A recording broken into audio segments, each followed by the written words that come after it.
So good morning, everyone. I'm going to get started on this. We've just waited a few minutes for everyone to join, and I can see that we've got quite a few participants. So welcome, everyone, to talk about MAP. Good morning. Yes, I've got a question already. This session is going to be recorded. We always record our Talk Tuesdays, and we put them on our YouTube links. So yes, you're most welcome to watch this as many times as you like. You can watch it over and over again. So first of all, I'm going to start with something that I don't usually do. I'm going to start with an apology. I know that there were a couple of messages that came out. This was at 10 o'clock. We changed it, and then a message came out that it was 8:30. So if you were confused about that, I apologize. That was our fault. And so I'm glad that you're here with us right now and that you've made it and that we have sorted that out. So I apologize if you got on at 8:30 and then saw a high school presentation. So welcome to talk about the NWEA measures of academic progress. So NWEA stands for Northwest Evaluation Association. And I am Sarah Toa. I'm the Associate Director of Learning. And we are in the Office of Learning. The Office of Learning, our role is just talking about continuous learning, best practices. We talk about curriculum alignment, assessment and instruction. We support our faculty and our staff just in professional learning, and we talk about students all the time. We talk about student learning, and everything that we do is centered around student learning. People that are in our office are Glenn Carlson. He's the Director of Learning. And he's been here a few years, so you may know him already. We have Jinsey Abraham, who is our office coordinator. And we have two new people in our office this year who I'm loving working with, and they are our standardized testing and data coordinators. We have Bahar Salehi and Yevgenia Buckley. So if you write to our testing at asd.org email, they're the ones that are reading it and that are responding or sending it out to the right people. So we are going to talk about the NWEA today. If you have questions, please hold on to your questions. You might want to write them down on a post-it or write them down on something. And as we go through, we're going to go through and look at and talk a lot about the MAP, and you might get your questions answered. And then if they're not answered as we go through, then you can certainly put them in the Q&A box. And then I'll go through and do my best to answer those. And I'm hoping that I get a lot of information out there, but there will be some things that I forget. So as we go on and there are burning questions, you might want to keep them and hold on to them till the end of today as well. So at the beginning, we just want to think about a way to share our thoughts. So the first thing is just knowing about who's in the room. So we talked about questions, beginning and conclusion. So the chat, yeah. So just make sure we will use the chat at the beginning and the end of our session today. And then the questions throughout are easier for me to see as the questions go along as well.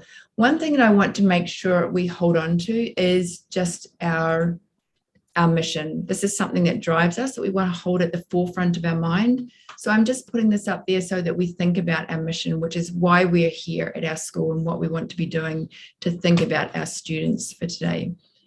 As we move on to our focus of today, we're inviting you to think about who's in the room, who's in the chat. And it's a bit hard when we're on a Zoom. It means you don't have to turn on your screens, and I can see myself and I can see my presentation, but I can't see who's here. So in the chat, not the question, in the chat, I've opened it up for everyone. Let's get a feeling for who's here. And so you might just add your name, if you're new and returning, and what grade your child's in, and just introduce yourself really quickly into the chat, and so we can just see who's here.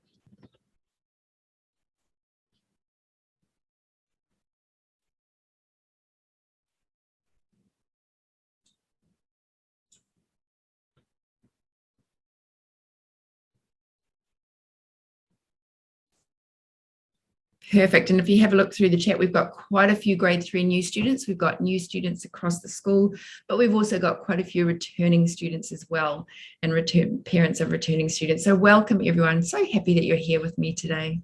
And just, yeah, we miss having parents on campus and parents around. So it's lovely that you are joining us and that you're here to talk to us about things today. And we really want you to be understanding what's going on and asking as many questions as you can. So our focus for today is just really thinking about the NWEA MAP test. For some of you, if you were here last year and you were on this presentation, you'll see a lot of things that you've seen before. And so it might be a review. If you're new, it might be completely new to you if you haven't done the MAP testing before. And it's just sometimes helpful to gain a deeper understanding of what you already know.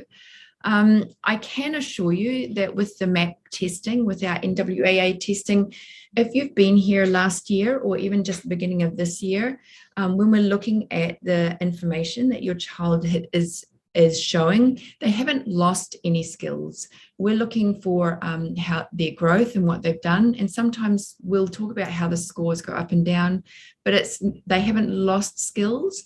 We're talking about how they've gained skills and what they've learned over the last few months. We're going to talk about the benefits of standardized testing. And really the benefits are that we can compare ourselves to other schools in a really global, general kind of way. And we can ensure that what we are offering students is comparable to or better learning than what they might be getting in other schools. And we're thinking about the benefits of this testing is really that we know we can triangulate the data and know what they're learning and then add on to that learning.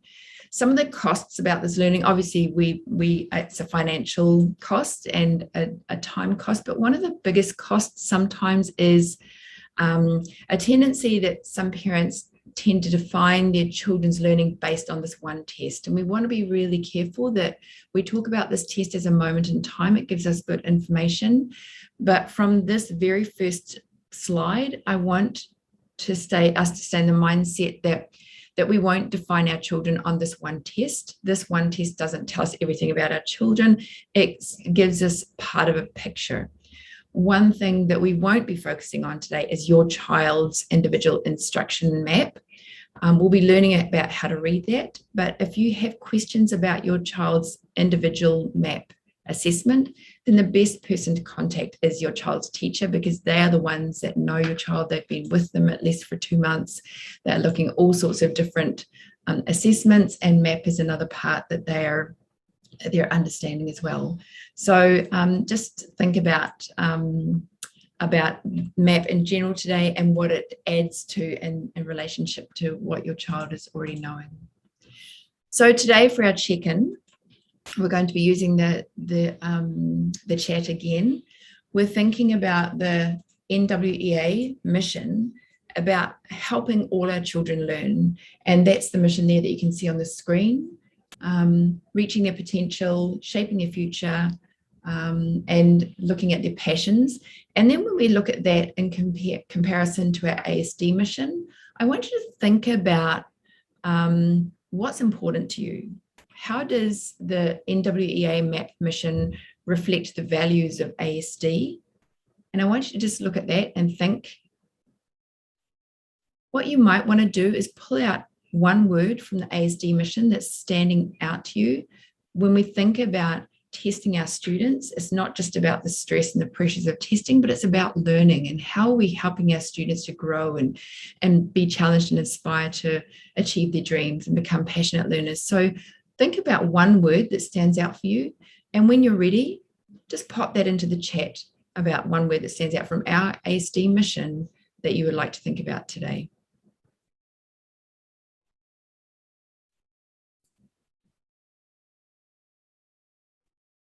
Go ahead and just put that into the chat when you're ready, that one word that stands out for you.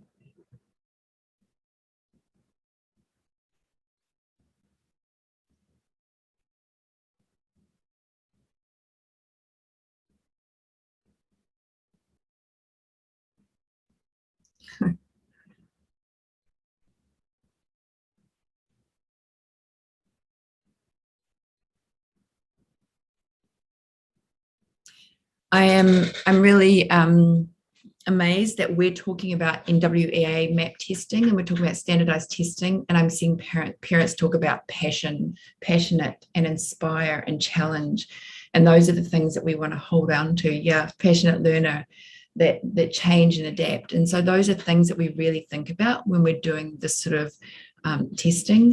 It's not only about testing and scores and data, but it's also about how do we reach our mission on this. So thank you for that. We're going to be moving into just an overview of MAP today. So the first thing that we're going to be talking about is, what is MAP when we're talking about this? So really our MAP is for grades 3 to 8, and we do it in the fall and spring. KHDA calls for up to grade 9 as well, and we ask not to do grade 9 because we found that it didn't give us good information for a lot of grade 9 students. So we have moved into the PSAT for grade 9 as well. And also we only do it twice a year because we feel like it gives us a good amount of data for the amount of time that we spend on the MAP. We also are Common Core aligned. So the MAP is Common Core aligned as well, and we test in math, reading and science, and those are the things that the local government calls for us to test. And you'll also see my little, my chameleon down the bottom, and he's there because the test is adaptable, and so it changes. It's not a one-size-fits-all test. It changes for each student. So just like the chameleon down the bottom, he changes into his environment, and so does our MAP test for each student. So it starts with a different screen for each student, and as they answer things, they get different different challenges in the test, and we'll talk more about how that works a little bit later on as well. It's not timed, so it means that the students can take as long as they want. Usually the MAP test takes, the science one is a little bit faster, and reading and math is a little bit longer, but it takes between about 30 to 90 minutes. And then we always have extended sessions available for those needing more time, or if students have been away.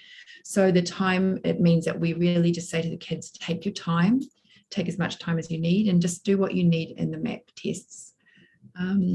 And the final thing that the MAP is it looks at the achievement and it looks at the growth of the child. So it measures what they can do and their strengths.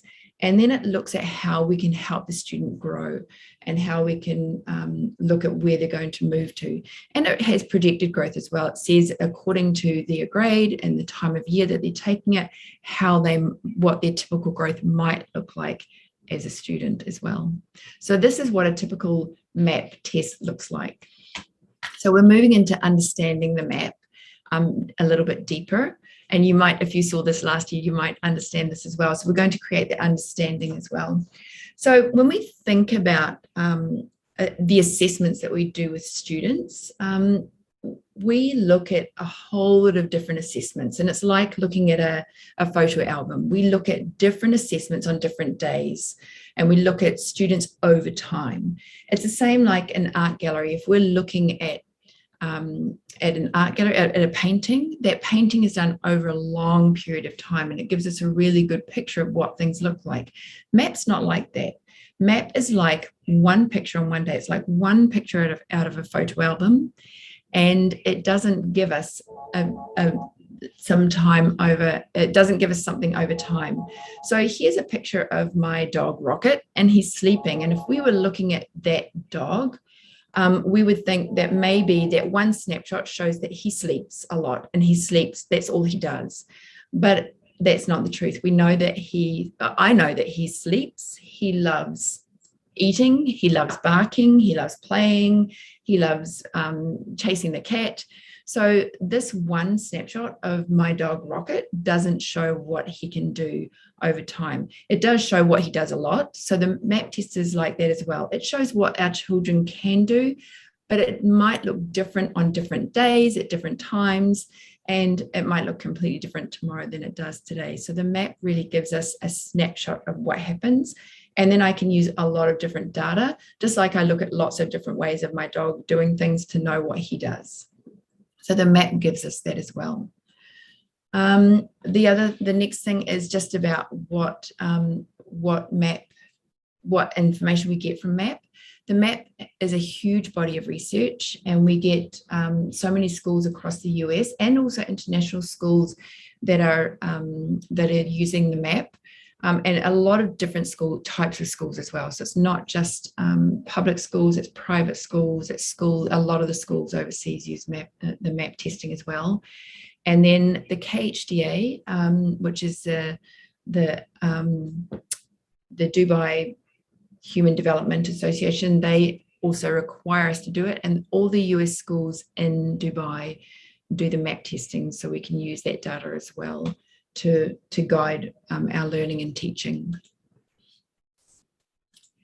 The map is an adaptive test. So what this means, when we were looking at the chameleon and how it changes, this is kind of how the map test starts. So at the beginning, it will ask a typical question. And there are about 50 questions, between 48 to 52 questions. And if the child gets the first question right, then the question gets a little harder. If they get the next question right, it gets a little harder. If they get the next question wrong, it goes down. So it moves up and down until eventually it finds an area that's about the middle. And it's actually designed so that the students will get half of the questions wrong, so that we can find out their level. And the idea is it's not a test that to check their knowledge in all of our teaching. It's a check to find out where they are so that we can find areas for growth. Our kids sometimes are not used to getting things wrong. And so some of them can find it a little frustrating because when they find an answer hard that they don't know the answer, a question hard they don't know the answer to, they can sometimes find that a little tricky. So when things go wrong, they're not sure. Nothing comes up on the screen saying this is a wrong answer. It just moves on to the next question. So we might think that it's unfair, I don't know, to find those things wrong, but it really is to give us a roadmap of knowing what the students know and then where to teach them. And it really helps us in our teaching and learning as well. The way that we get the scores, and you'll see this, we'll talk about this a little bit later as well, is with a RIT, which is a RAAS unit. And when we think about physical growth, it's research-based as well. So we know that a lot of this is a big body of research that comes out of the US over time. So the RAAS unit is an equal interval scale. And it's a span of classes in the same way that we measure growth. So there's a span of 10 scores there. When you get a student score, you won't get an exact score. It won't say your score is 217. It might say this is a score about 217 between 210 and 215. So we do have a standard error. 3 points in each direction. So you'll be able to see that where your child is, and it's based on the US scores and based on the same grade level. So when our students sit the test, they sit this test with the same amount of kids in that growth area as well. And the RIT scale is very similar to a growth scale. You might have seen this if you were measuring your child's growth when they were born, that we have typical growth. And so you can see the line in the middle there is typical growth about what a typical growth of a girl between 2 to 20 years. But when my daughter was born, she started off and she was heavier than the typical child, and then she lost some weight and went below.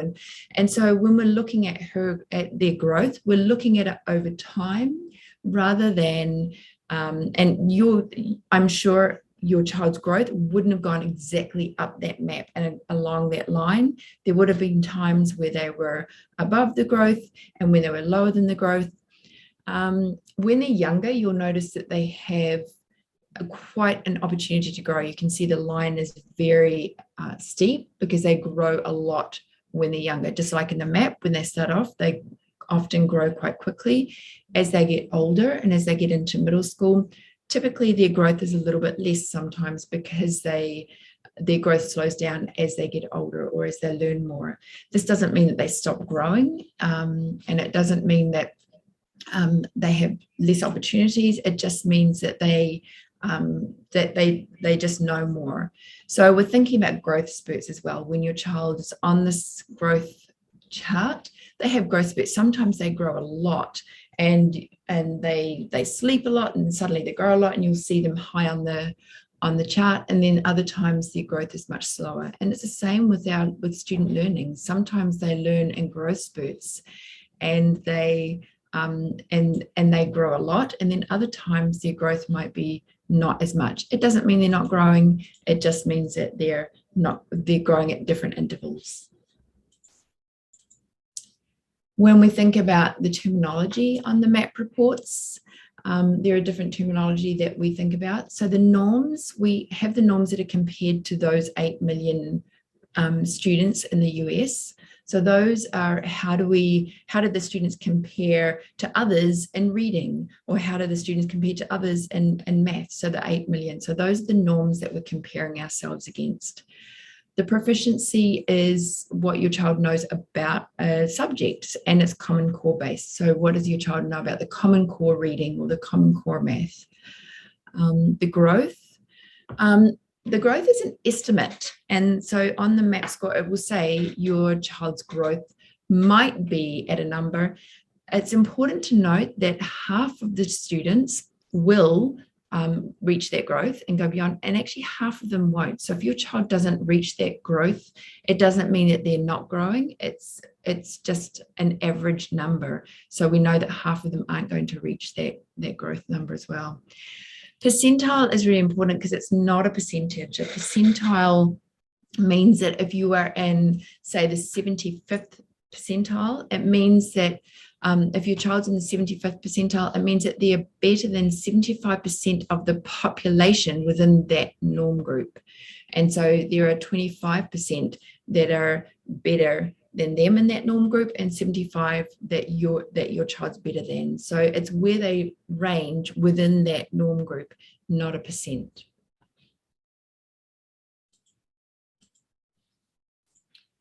Here are some things. These are just some things that we teach when we're talking about the 3 areas of MAP.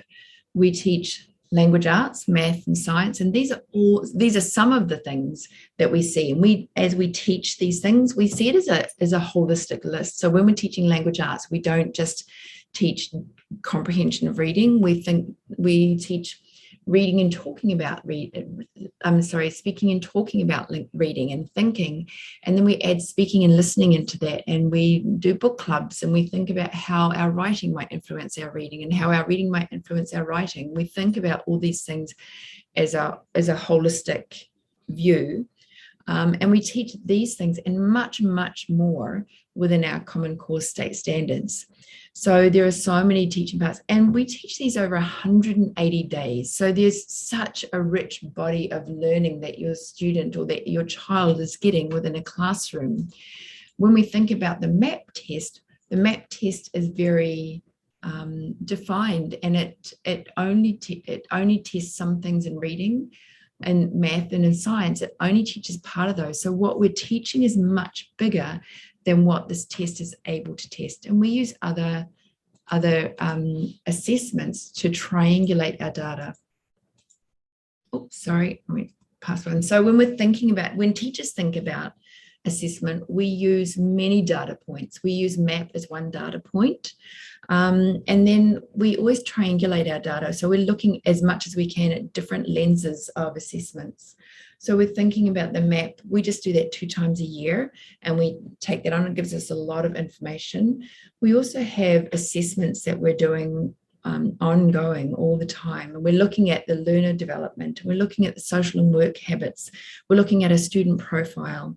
And then in the classroom, the teachers are always observing students of what they can do and looking at their work and looking at how they're turning and talking to each other, or how they're interacting, or what they're saying with their knowledge. So there's a lot of data that a teacher is getting, and the MAP helps with that snapshot, but it also helps the teacher and helps you understand that this is one part of what the teachers are doing all the time. Sometimes a teacher might say, I saw the MAP test, and I saw that the student had some items that they hadn't learned yet, and we haven't learned those. And that's okay, because when we think about the Common Core, we align to the Common Core, not to the map. So we know that the map gives us information about what the student might know. And then we think about how we're going to teach that across a year. And then we think about the sequence that we're teaching the students, and making sure that it is a sequence that works for the student learning as well. So even though they might not have learned it at that time, it is something that we will teach as it comes up as well. The way that teachers might use MAP is looking at the classroom assessments, the observations, and the standards that we're teaching. The teachers use it one-on-one with students, and a lot of the teachers will be talking to the students about the results and having a dialogue about areas of strength and areas of growth. The teachers collaborate and plan together, and they have data-driven conversations. They actually look at the data, and we have times where teachers sit together and look at different types of data and think about what's happening across our school and what's happening with students and how they can help students grow. And then they add that into their teaching, and they use the information from all the assessments and all their observations, and they plan for learning experiences that are going to nudge our students forward. So it's not like they just get a book and teach from a book or teach from a textbook. They think about, what do our students need to know, and what's the next step for those students? So they use all of that data. That's a lot of information. We're going to be looking at the student progress report. So let's have a little brain break, first of all.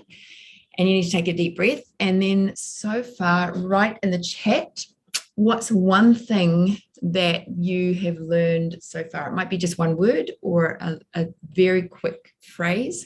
What's something that you hadn't thought of that you have learned so far? And if you can just write that in the chat, I'm going to give us 1 minute to have a little chat, and then we can read each other's responses. One thing that you've learned so far, or one thing that you've remembered that you had forgotten that's refreshed for you.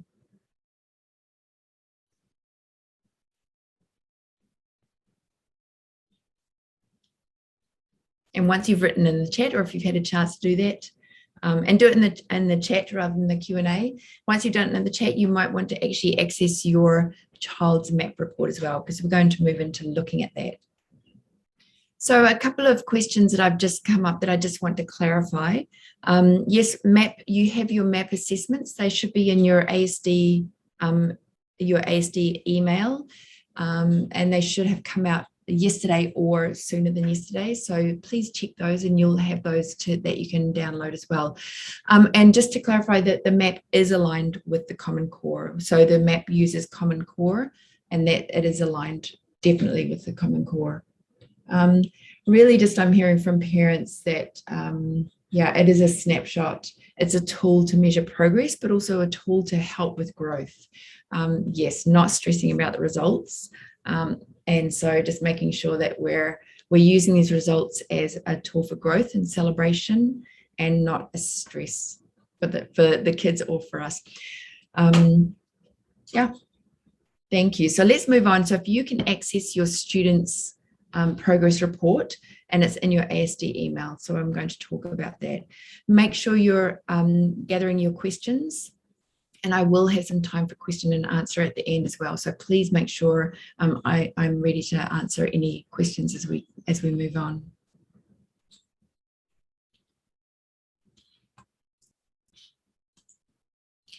So this is the first, if you are a third grade parent, this is the type of MAP report that you will see. And it's a bar graph, because we don't have a line graph. So you should have a bar graph showing the different scores, and then up in the top, the different ranges as well. This is exactly the same as a line graph. It's just reported it in different ways. And so we're going to go through each of the parts of this and talk about what they mean. And I'll explain these as best as I can to you. And then we will talk more about how it works. So the different views, also this one here, If you're a new parent, so if you're new in any other grade level, and you'll see something like this, and it actually shows, it can be a little bit difficult, but you can see it's a bit difficult to see where the student is, what our norm grade is, and our district grade. So the district grade is ASD and the norm is the US. If you are a new parent and you would like, and you're not in grade 3, and you would like a view like this, if you'd like a bar graph just for the new one, because it's easy to see, please feel free to email at the bottom there. It says testing@asdubai.org, and Yevgenia or Bahar will email out a bar graph to you as well, so you get to see the other view as well. So please just email anytime to ask for that different view as well. If you are a returning parent, or if your child has been here for a couple of years, then they will see something like this. So this actually shows the different information, and we'll go through all the different parts of this report to talk about how we can interpret this as well. So we're going to start first with the graph. So if you look, you'll see down the bottom, you'll see the district grade level, and you'll see the norm. And so the district is our school, ASD is our district, and then the norm is the US. So you're going to be looking at the spurts and the dips. You'll notice on this child, they had a dip and a spurt, and that's very, very normal, just like our growth charts. You can see the student is always the blue line, and then the grade level is the red, the orange, and then the US norm is the yellow. And then the dotted line off to the side is going to be the projected growth, and they measure that projected growth depending on where the child is at, what their test score was, according to the different students in that norm growth level and that norm grade level. If we move to so when we're thinking about the individual student progress, if you've got a student that's been here for a while, you'll start seeing quite a bit of data or evidence on your list. You'll see to the side the FA and the SP, and those just mean fall and spring, and then they've got the year with them as well. And we're going to go through and talk about what each of those things mean.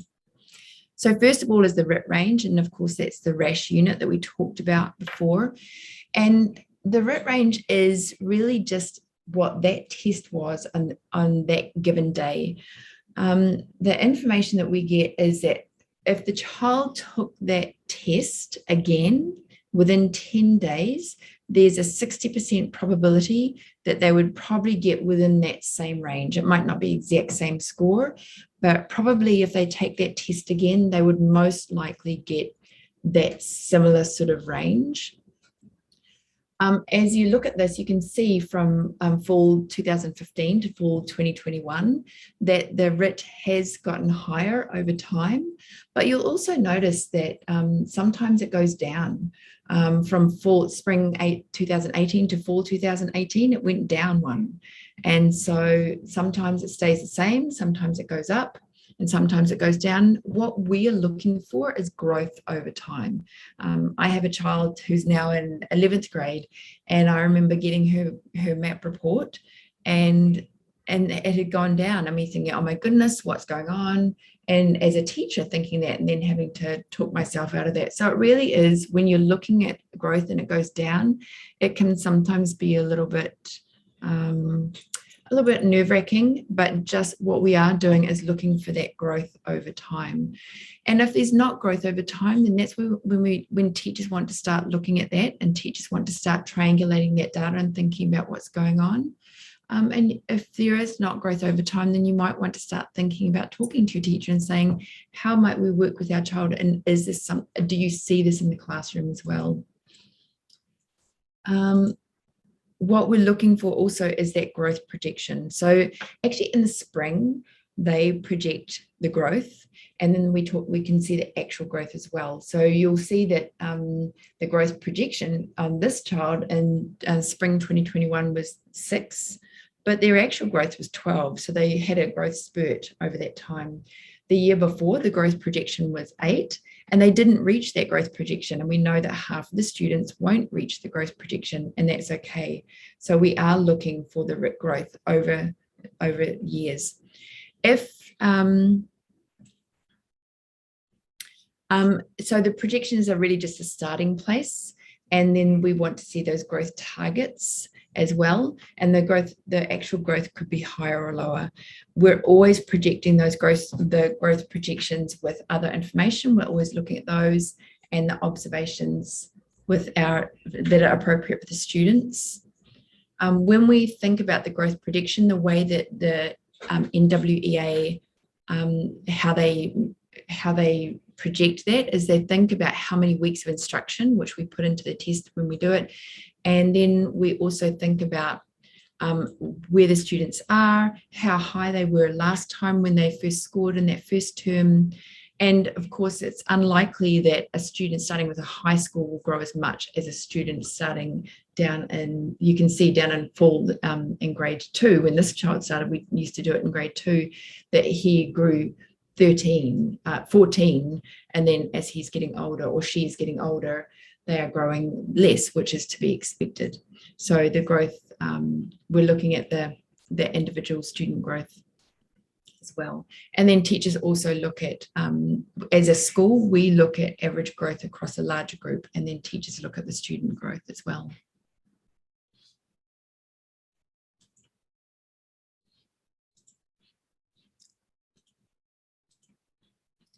So we do want our RIT scores to increase over time. Sometimes they might decline, and that's, again, not cause for concern.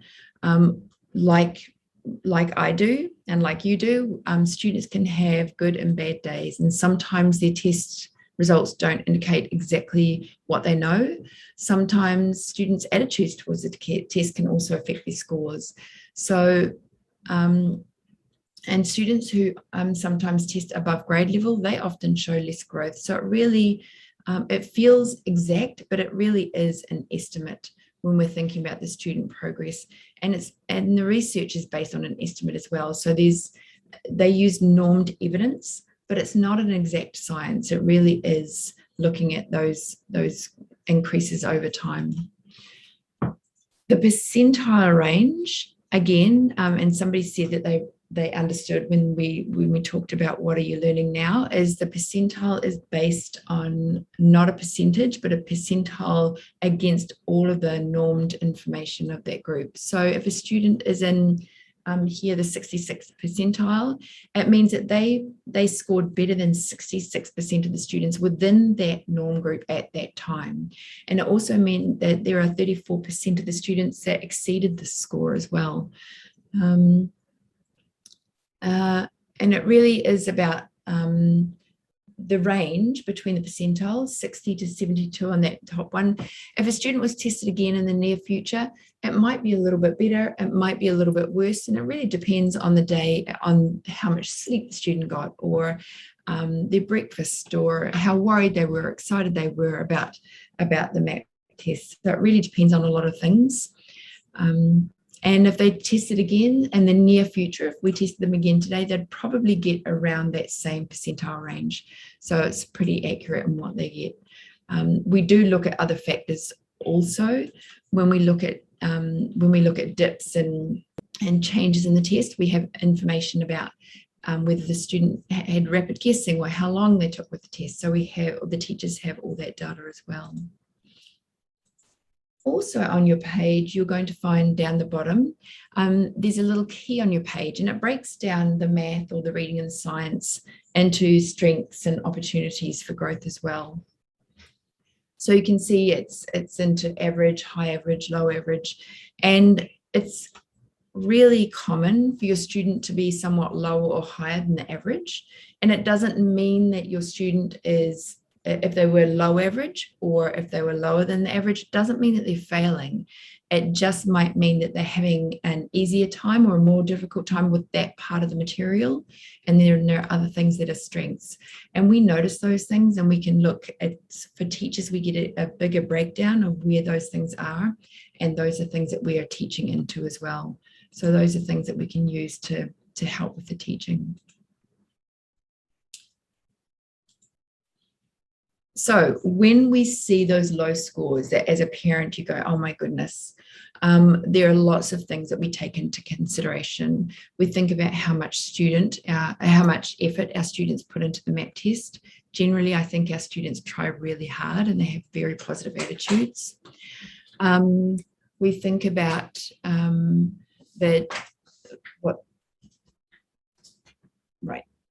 We think about the teachers check. I've just had a question. Thanks, Bahar. But the teachers check also the duration of the test, how long they took. Some children, because it's not timed, some children might take 2 hours to do a test.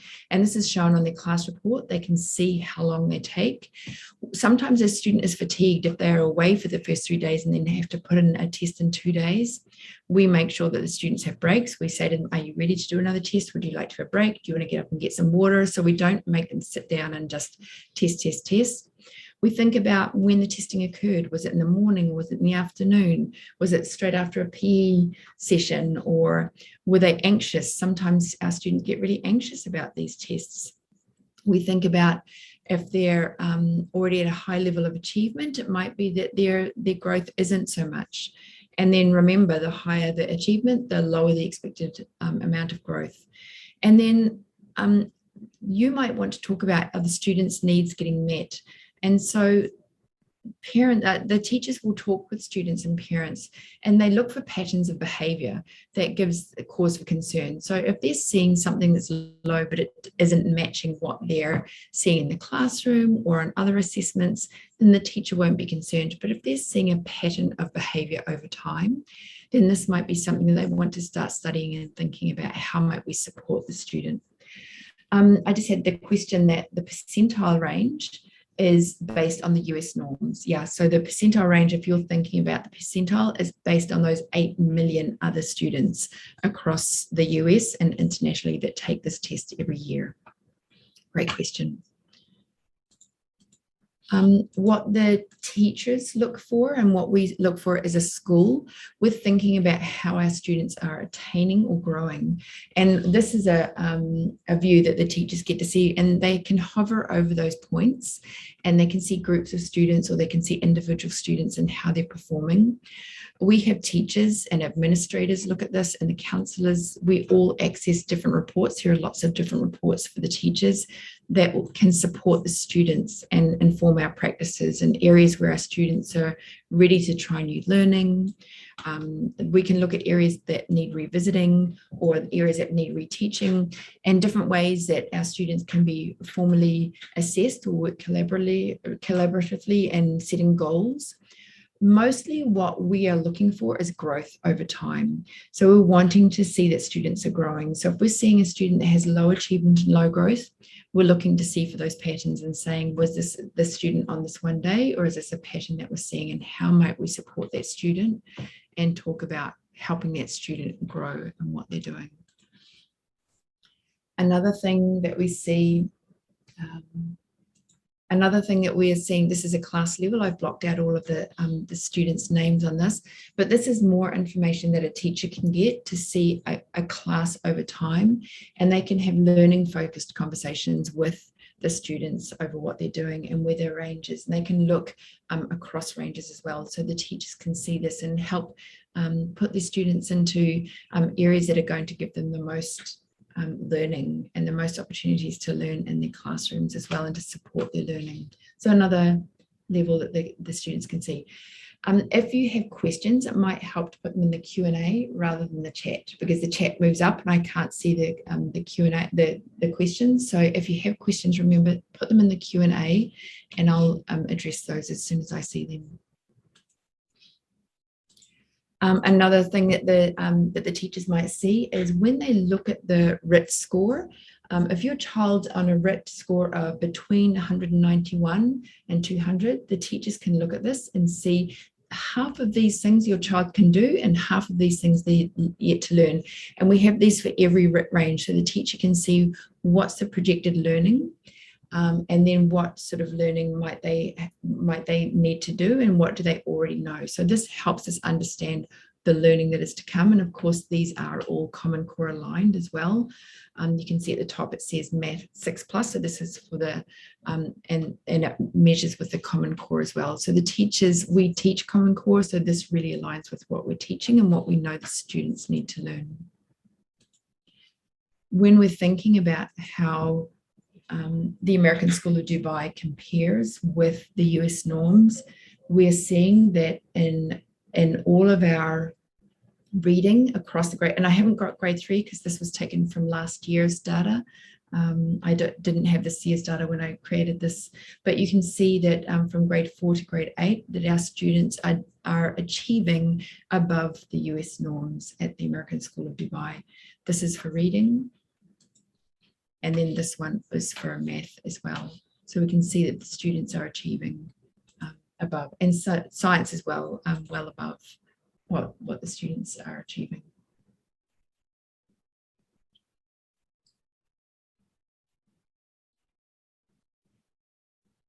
Oh, so yeah, the district norms are only, somebody asked, are these only against the US, or is it other American schools as KHDA requirements? So we don't have information about the other US schools in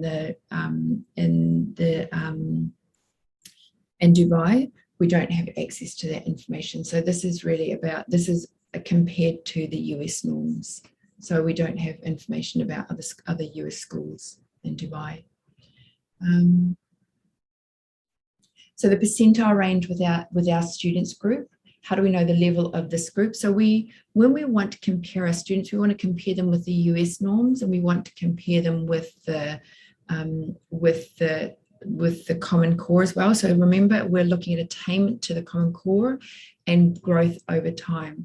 So really, we don't have a way of comparing with this cohort of students. So we don't compare your student with other students in this cohort, because the cohort can be very different each year. So we're really comparing your student to their own learning, and then to the US norms as well. And the norm grade level, so it is grade level, but also depends on how many weeks of instruction they've had, the grade level, so how, yeah, the grade level and what they tested before as well. So the US norms are depending on how many weeks they've been in school. Those are the US norms are from that as well. So thinking about what you as parents can do, and we're coming to the end, so start putting in the Q&A section rather than the chat. Put in the Q&A your questions, and we'll start going through those. What parents can do when we're thinking about the MAP scores, and I think a lot of you are already thinking about talking to child, knowing that this gives us a lot of information, and that it's one part of a picture and a photo album, that it gives us interesting information along with a lot of other things. We know not to make major decisions on one test score. Sometimes parents will say, I don't want my child boxed into one area because of a score, and we don't do that. As teachers, we don't do that. So as parents, we want to remember that the scores are just one of many variables that make an impact on students' strengths and challenges. And so we want to take that one part, and just understanding where MAP fits into that ecosystem of ASD learning and your child's learning. We don't want to compare the child's test results. Sorry, we want to compare the child's test results with other schoolwork, and we want to look for similarities and differences. So if you see that your child is struggling in an area of math and you're seeing that in other areas, talk to your child's teacher about that and see if they're seeing it in the classroom or what they're looking for as well. Or if you're seeing your child's test, they didn't show as much growth, but you're seeing it in other areas, then we're wanting to look for those differences and work with your child's teacher to use any information to set learning goals at school and at home. And ask your child's teacher if this is consistent with what they see in the classroom. So I guess my message would be just to be working as a team. Be brave and go and talk to your child's teacher and just say, I'm noticing this. Are you noticing it? or what can we do to support my child, and how can we build on my child's strengths and address the areas of need. And so those are things that you might want to think about, not just on the map, but overall in their learning. Also encourage your child. In middle school, we send the results out to every student as well, so they get to see the results. In elementary, we send it to parents. So encourage your child to look at the map test and look for things to celebrate. Look for things that they've done really well, and see that the testing is an opportunity to grow. It's not about getting a score, but it's how might they grow and how might they do better. And show what they've learned so far, and then think about growing. And also just be matter of fact about the test. It's just understand your child to know what it's about. And then it's one part of the puzzle, and we're learning and growing all the time, and that it's just something that that we want to use to help us grow and learn. So those are some things that that it might be that we're working on. So thinking about, oh, I have a lot of questions in here. So just that those are the things that we're thinking about. I'm going to go through.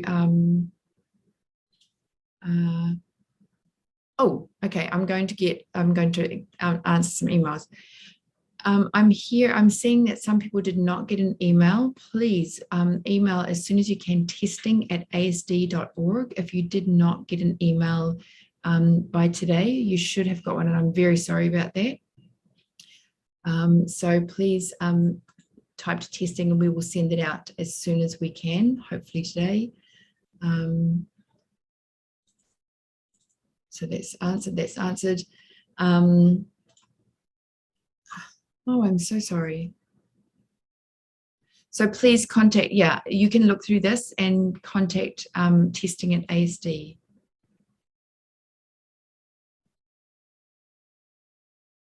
Okay. So to see the reports over the year, when you get your child's MAP test, it should show that it should show the different that this over the year, so it will show the different progress of the year, and you'll get that in their MAP report as well.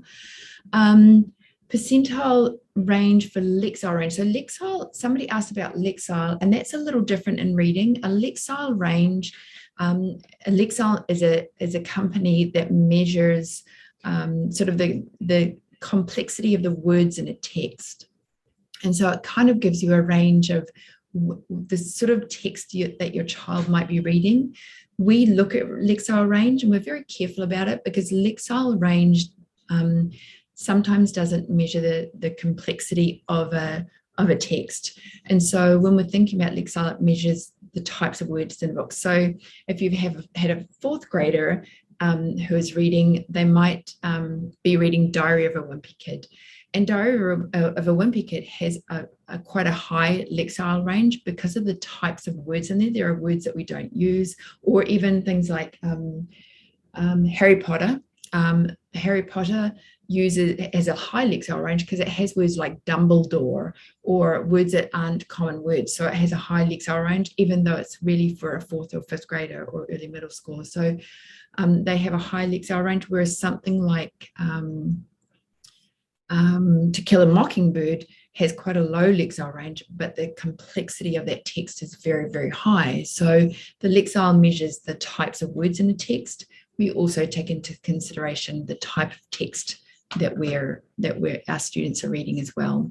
So it kind of gives you an information about the types of words that they're reading as well.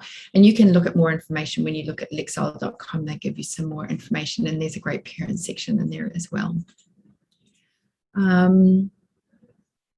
Yeah, I'm so sorry that you haven't got your emails. Yes, so the results are discussed with students. The teachers will talk about, the teachers look at the data, and if they need to, they talk about the information with the students as well. So the students do get to talk about their results as well, and they talk about it in different classes as well. I've answered that one.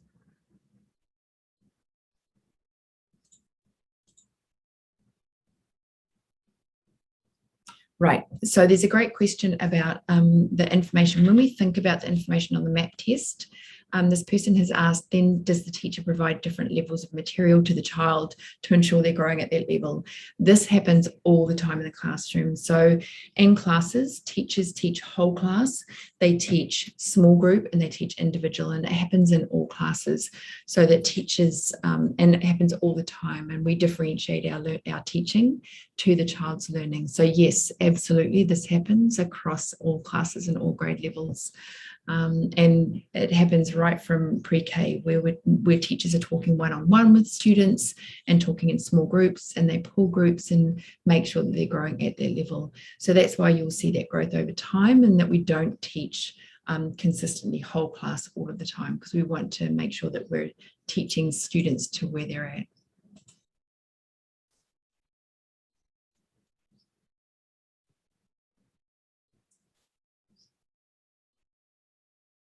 Oh, and so when we're thinking about that, our teachers are the teachers are looking at these results, and they are teaching to the students' needs. So that's happening.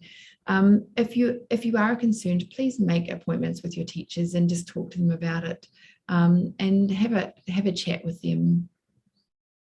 And last year was a bit tricky. We had the testing timeline was a little tricky at the end of last year, just with the way that we had testing. We've actually moved our testing for this year because we had Ramadan and we had the testing right after. So this year we've moved our testing, so we will have plenty of time to test and then use the test to influence our teaching and learning as well.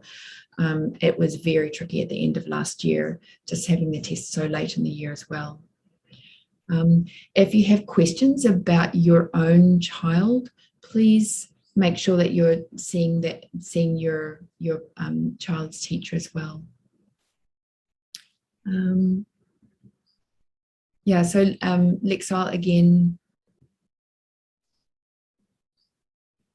we've had some, I've answered that.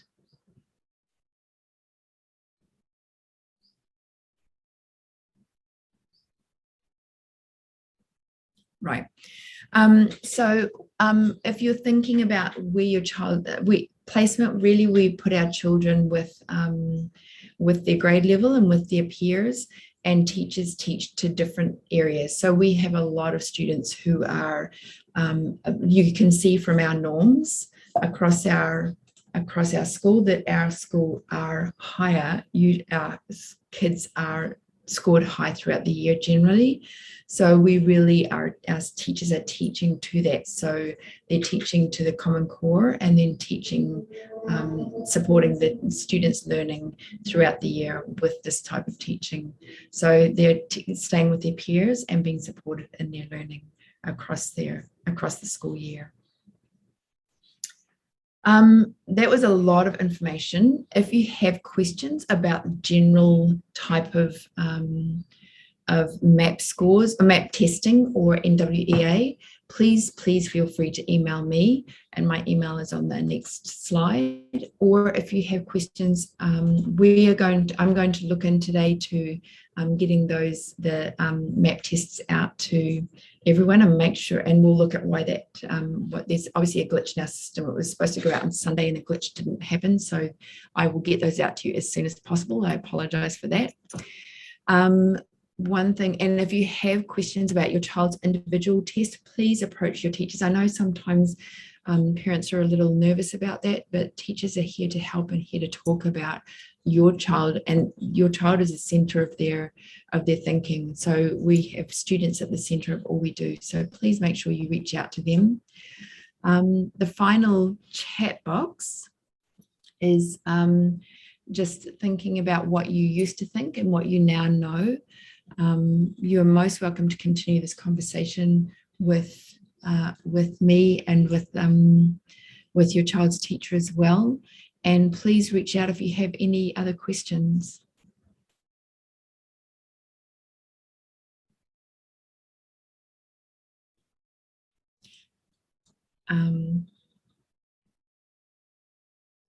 So just in the chat box, I used to think, and now I know. And I'll just keep on answering questions. I can stay on for as long as we have questions as well. and just keep answering those. MAP score, somebody's asked about a gifted program. So really the MAP is a huge range of, it really shows a big range of our students. And so we really support our students where they're at. So if students are growing in different ways, then we support where they're growing and what they're doing. So we're supporting all students at both ranges. And so if our students are struggling in areas, we support them. If our students are being pushed ahead, we support them as well. So really our teaching supports students where they're at, and we really try to do that.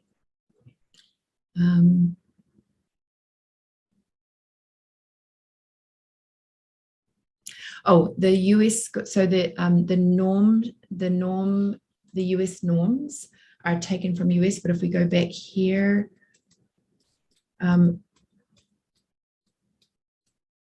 somebody's asking about US norms.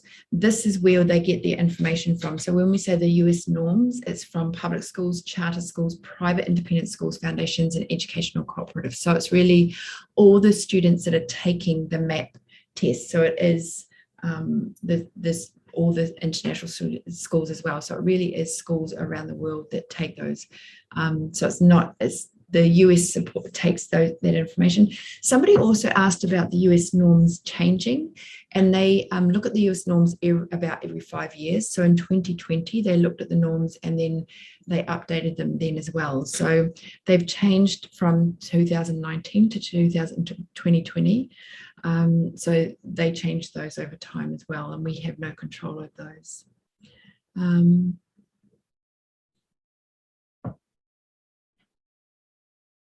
Yeah, and then the teachers, just working with teachers, work with small groups all the time, and then just have conversations with students as well.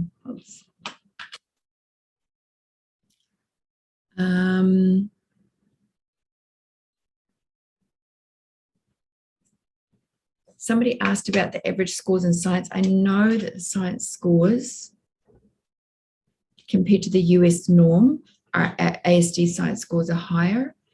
I don't have those on me right now.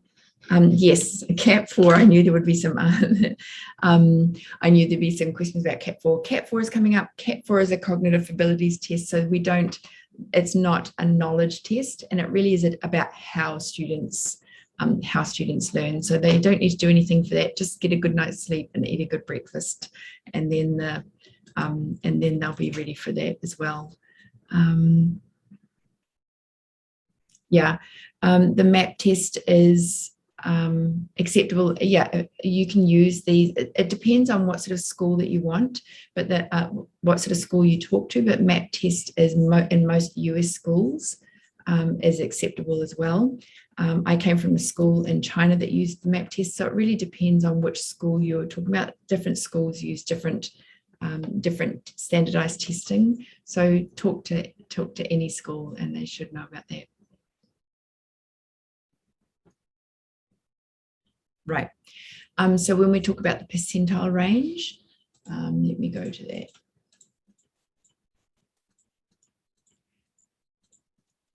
When we talk about the percentile range, and it's between 60 and 72, it means that if your child on that day they scored at a 66, but it means if they retested within 10 days, they would probably get within that range. They'd probably get between a 60 to a 72 percentile. So that's about where they are, because this is an exact science. It is a score that is a range. So it's normed based, but it's not exact. Lots of great questions. Yeah, and the norms are all the US schools and the overseas schools that take the test.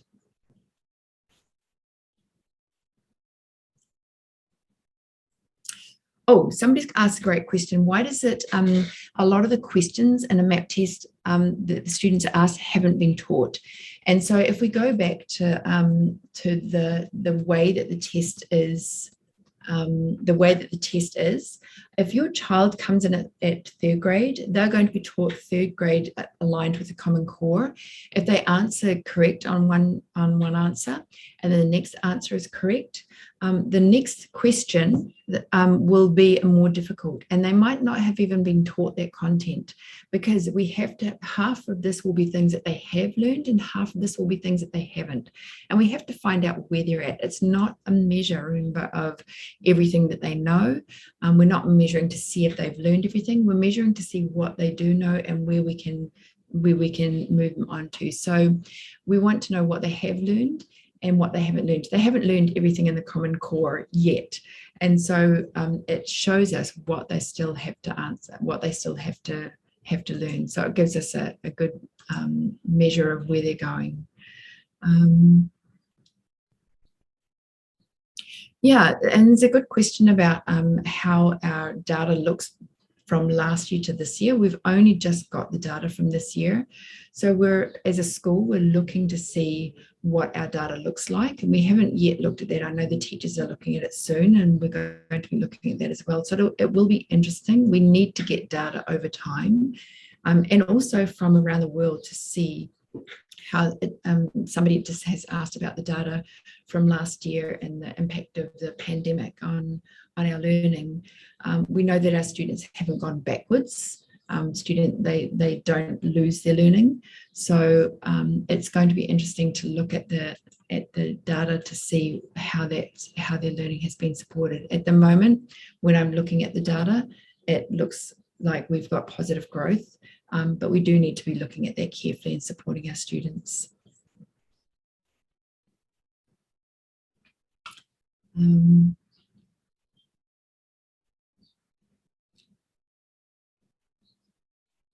Cat 4, I'm answering questions that are different that are not for MAP.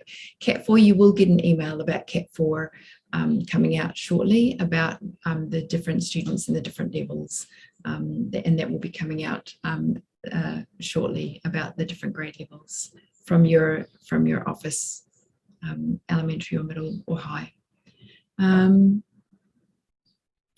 Yeah, the MAP tests results, we don't have access to other American schools in Dubai. I need to check on that, but I don't think, we don't get other schools' results. We norm ourselves against the US norms. So KHDA doesn't put out results of other American schools in Dubai, so we don't have that information. And yeah, it would be interesting.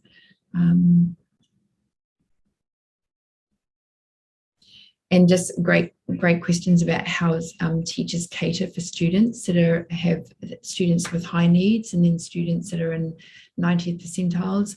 And that's what teachers do. Teachers are trained to be making sure that they're teaching whole class teaching. Then they also teach individual teaching, one-on-one. They have conferences with students, and then also teaching small groups and working with students where they're at as well.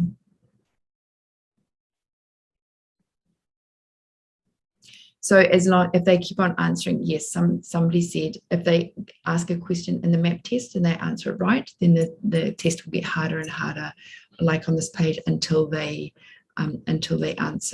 get to an average.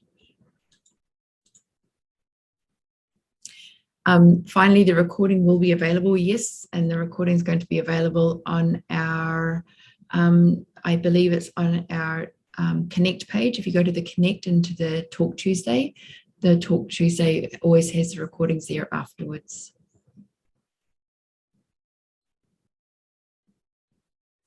And students cannot sign up for other things for MAP tests. It's only English, math, and science that we test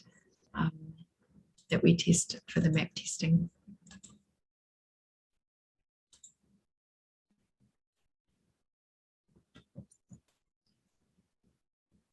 So at the moment, those are the questions that I'm seeing in the Q&A.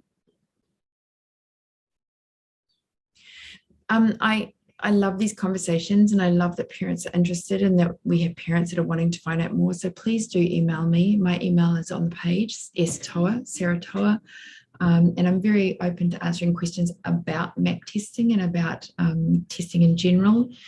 If you have questions about your child, please reach out to your teacher as well.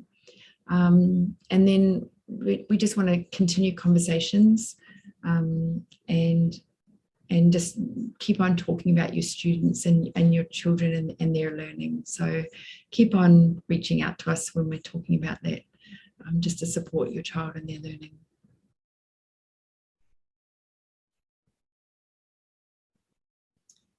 And if we have no more, I think we're done for the day. I will find out where those tests are and get them sent out. And we'll get on to that today.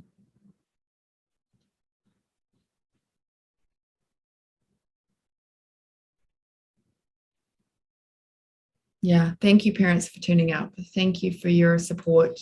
Thank you for, yeah, I wish we could do this in person. One day we will, I'm sure, but thank you for being here and just for all your questions and your support. Okay. Thank you. Bye.